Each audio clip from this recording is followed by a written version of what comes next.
Hello viewers, welcome to my channel cute Angeli. আসসালামু আলাইকুম। আশা করি সবাই ভালো আছেন। আজকে আমি অবাক করা 9টি কিচেন টিপস নিয়ে আপনাদের সাথে হাজির হয়েছি।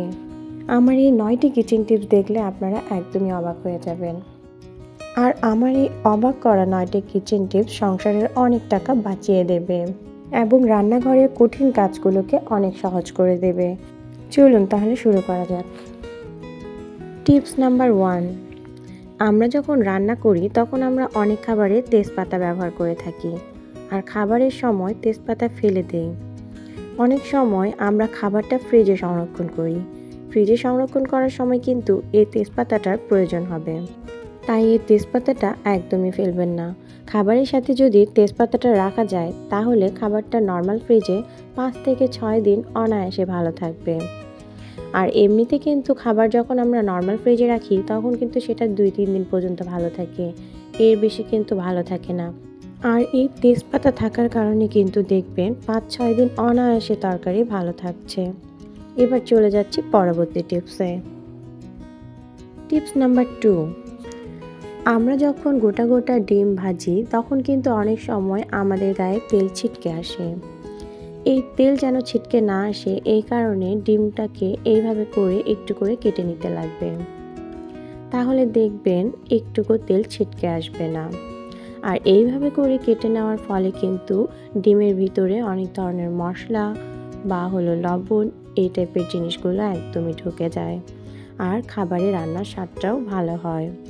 এই কারণে ডিম যখন আপনারা রান্না করবেন সিদ্ধ করে তখন ভাজার সময় অবশ্যই ডিমটাকে এইভাবে করে কেটে নেবেন, তারপরে তেলে দিয়ে ভাজবেন, দেখবেন একদমই তেল ছিটকে যাবে না। এবার চলে যাচ্ছি পরবর্তী টিপসে। টিপস নাম্বার 3, এখানে দেখতে পাচ্ছেন আমি রুটি একটা ঝুড়ির মধ্যে নিয়েছি। রুটি সেকে তারপরে কিন্তু যখন আমরা রুটিটা রাখবো সেটা কিন্তু এরকম একটা ঝুড়ির মধ্যে রাখা উচিত। এই যে আমার পেছনের রুটিটা দেখেন একদম সুন্দর হয়ে আছে।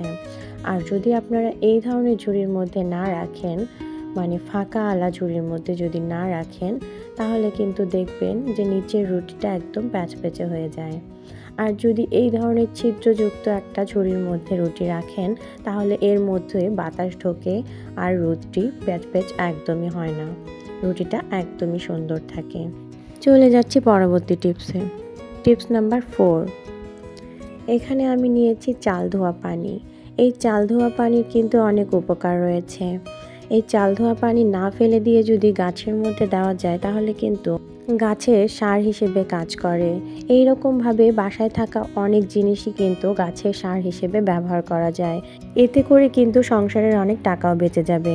এবার চলে যাচ্ছি পরবর্তী টিপসে। টিপস নাম্বার 5, এই টিপসটা হলো নতুন গৃহিণীদের জন্য যারা কেবল নতুন রান্না শিখছেন। আমরা যখন অনেক সময় সেমাই রান্না করি তখন কিন্তু দেখবেন সেমাই দোলা পেকে যায়। আর এই দলা যেন না পেকে সেই টিপসটা আপনাদের সাথে শেয়ার করছি।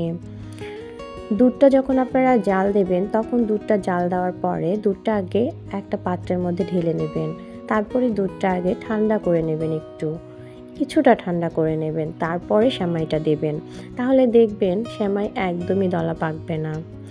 আর যদি দুধটা চুলায় থাকা অবস্থায় খুব গরম অবস্থায় যদি আপনারা সেমাইটা ঢেলে দেন তাহলে দেখবেন একদম দলা পেকে গেছে। এই কারণে এরকমটা একদমই করবেন না। এটা কিন্তু আমি নতুনদের জন্য বলছি, পুরাতনরা তো অবশ্যই জানেন সেমাই রান্না করার রেসিপি। সেমাইটা আজকে আমি আমার ছোট ছেলে আর্লিনের জন্য রান্না করছি। আর্লিনকে আমি সকালে বেলা করে বেশিরভাগ সেমাই খাওয়াই, সুজি খাওয়াই, নয়তোবা নুডলস খাওয়াই। এই খাবারগুলো আমি আর্লিনের নাস্তাতে রাখি। আপনারাও কিন্তু আপনাদের বাচ্চাদের জন্য এই নাস্তাগুলো সকালবেলা রাখতে পারেন। এটা কিন্তু স্বাস্থ্যের জন্য ভালো, এতে করে দুধটাও শরীরে পড়ে। আর ডাক্তারদের মতে কিন্তু সারাদিনের মধ্যে একবেলা দুধ জাতীয় খাবার বাচ্চাদের দেওয়া উচিত। এবার চলে যাচ্ছি পরবর্তী টিপসে।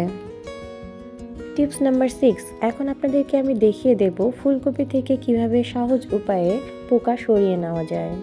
এর আগে কিন্তু আপনাদেরকে দেখিয়ে দিয়েছিলাম, কিন্তু সেটা ছিল আলাদা একটা পদ্ধতি, আর আজকের পদ্ধতিটা আরেকটা আলাদা। আর আজকেরটা একটু বেশি সহজ। সেটাতে ছিল গ্যাসের মধ্যে আমরা গরম পানিতে ফুলকপি ভিজিয়ে রাখলেও কিন্তু পোকা মরে যায়। আর এটা গরম পানি ছাড়া নর্মাল পানিতেও কিভাবে ফুলকপি ভিজিয়ে রাখলে পোকা চলে যায় সেটাই আজকে আমি আপনাদের সাথে শেয়ার করব। ফুলকপির পেছনে দেখেন আমার ফুলকপি কিন্তু একদমই পরিষ্কার, কিন্তু আসলে কিছু কিছু ছোট্ট ছোট্ট সবুজ সবুজ পোকা থাকে যা একদমই দেখা যায় না। আর এই পোকাগুলো দূর করার জন্য নিজের ভয়টাকেও যদি দূর করতে চাই যে না আমরা একদম ভেজাল মুক্ত পোকামুক্ত সবজি খাবো, তাহলে আমরা যা করব এরকম করে একটা ডিশ নেব, আর ডিশের মধ্যে একটু বেশ কিছু পানি নেব। পানিটা যেন ফুলকপিটাতে ডুবে থাকে সেই রকম করেই পানিটা নেব। পানি নেওয়া হয়ে গেছে, এখন এর মধ্যে আমি 1 চামচের মতো লবণ দিয়ে দিলাম। বিশ্বাস করেন এই লবণ পানিতে কিন্তু যে কোনো পোকা মরে যায়। এই কারণে এই লবণ পানিযুক্ত পানিতে যদি আপনারা ফুলকপিটা ভিজিয়ে রাখেন তাহলে দেখবেন যে কোনো যদি পোকা থেকে থাকে তাহলে সেই পোকাটা অবশ্যই মরে যাবে এবং পানির মধ্যে ভেসে উঠবে। আর তারপরে আপনারা ফুলকপিটা সুন্দর করে ধুয়ে নিতে পারবেন। আর আপনাদের একদমই ভয় থাকবে না যে ফুলকপির মধ্যে কোনো পোকা আছে কিনা।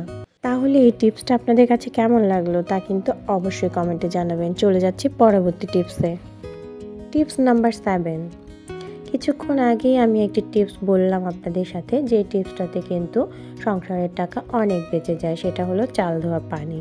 সেই চাল ধোয়া পানি যদি গাছে দেওয়া যায় এতে সারের মতো কাজ করে এবং অনেক টাকা সংসারে বেঁচে যায়। ঠিক একইভাবে কলার চর্চার উপকারও কিন্তু শেষ নেই। তাই আমরা কলা খাওয়ার পরে কলার চর্চা একদমই ফেলবো না। এই কলার চর্চাগুলো দিয়েও কিন্তু সারের মতো কাজ হয়। কলার চর্চা আমরা এমনিতেই ফুলের টবের মধ্যে রাখতে পারি, সেইভাবেও সার হবে, কিন্তু সেইভাবে আমি রাখি না। আমি কলার চর্চা এইভাবে করে ভিজিয়ে 1 থেকে 2-3 দিন রেখে দেই। আর 1 থেকে 2-3 দিন রাখার পরে সেই পানিটা আমি গাছের গোড়ায় দিয়ে থাকি। কেন আমি এই পানিটা ইউজ করি আর পুরো কলার চর্চাটা কেন আমি গাছের মধ্যে দেই না, সেটা হলো আমার গাছগুলো বেলকনিতে থাকে। আর কলার চর্চা যদি গোটাটা আমি দিয়ে থাকি গাছের মধ্যে তাহলে কিন্তু গাছে ছোট ছোট অনেক পোকা জন্মে। এই কারণে আমি গাছে গোটা গোটা কলার চর্চা দিয়ে থাকি না। এইভাবে করে আগে পানিতে ভিজিয়ে রাখি 1 থেকে 2-3 দিন, তারপর সেই পানিটা আমি ব্যবহার করি। এই পানিটা কিন্তু গাছের সার হিসেবে ভীষণ কার্যকরী। এবার চলে যাচ্ছি পরবর্তী টিপসে। Tips number 8। এখানে দেখতে পাচ্ছেন আমার ডিপ ফ্রিজে রাখা দুধ আমি একটু কেটে নিচ্ছি। আমার খুব তাড়াতাড়ি করে দুধ জাল দিতে লাগবে, এই কারণে আমি চাকু দিয়ে এইভাবে করে একটু কেটে নিই। আর এইভাবে করে পুরোটা যদি না গলে থাকে তখন যদি আপনারা দুধ জাল দেন তখন কিন্তু দেখবেন মাঝে মধ্যে পোড়া লেগে যায় নিচে। এই কারণে যেই পাত্রে দুধ জাল দেবেন সেই পাত্রে দুধ জাল দেওয়ার আগে যদি একটু পানি দিয়ে নেন আর তারপর যদি দুধটা দিয়ে তারপরে যদি দুধটা জাল দেন তাহলে দেখবেন কিন্তু পোড়া লাগার একদমই সম্ভাবনা থাকবে না। আর আমি দুধ ফ্রিজে রাখলে কিন্তু অবশ্যই বক্সের মধ্যে রাখি। আর হ্যাঁ, আপনারাও কিন্তু এই কাজটাই করবেন। বোতলের মধ্যে দুধ রাখতে যাবেন না। বোতলের মধ্যে দুধ রাখলে কিন্তু বোতল থেকে দুধটা বের করতে অনেক সময় লেগে যায়। চলে যাচ্ছি সর্বশেষ টিপসে। Tips number 9। এখানে দেখতে পাচ্ছেন আমি একটা ডিম নিয়েছি। আপনারা নিশ্চয়ই ভাবছেন আমি ডিমটা দিয়ে কি করব। ডিমটা কিন্তু ম্যাজিকের মতো কাজ করে। কি কাজ করে? বাসায় যদি টিকটিকি থাকে তাহলে কিন্তু এই টিকটিকি দূর করার জন্য ডিমের কোনো বিকল্প নেই। ডিমটাকে যদি এইভাবে করে ফোটা জায়গাটা নিচের দিকে রেখে এইভাবে করে লম্বা করে খাড়া করে রান্নাঘরের জানালার পাশে রাখা যায় বা যেখানে যেখানে টিকটিকি উপদ্রব বেশি সেখানে রাখা যায়, তাহলে দেখবেন টিকটিকি একদমই আর আসবে না। আজকের মতো আমার ভিডিও এখানেই শেষ করছি। আমার টিপসগুলো আপনাদের কাছে কেমন লাগলো তা কিন্তু অবশ্যই কমেন্টে জানাবেন। আর লাইক দিতে কিন্তু একদমই ভুলবেন না। আর যারা আমার চ্যানেলে নতুন তারা আমার চ্যানেলটি অবশ্যই সাবস্ক্রাইব করে নেবেন। পরবর্তীতে আরও নতুন নতুন সুন্দর সুন্দর কোনো টিপস নিয়ে আপনাদের সামনে আবার হাজির হব। খুদা হাফেজ।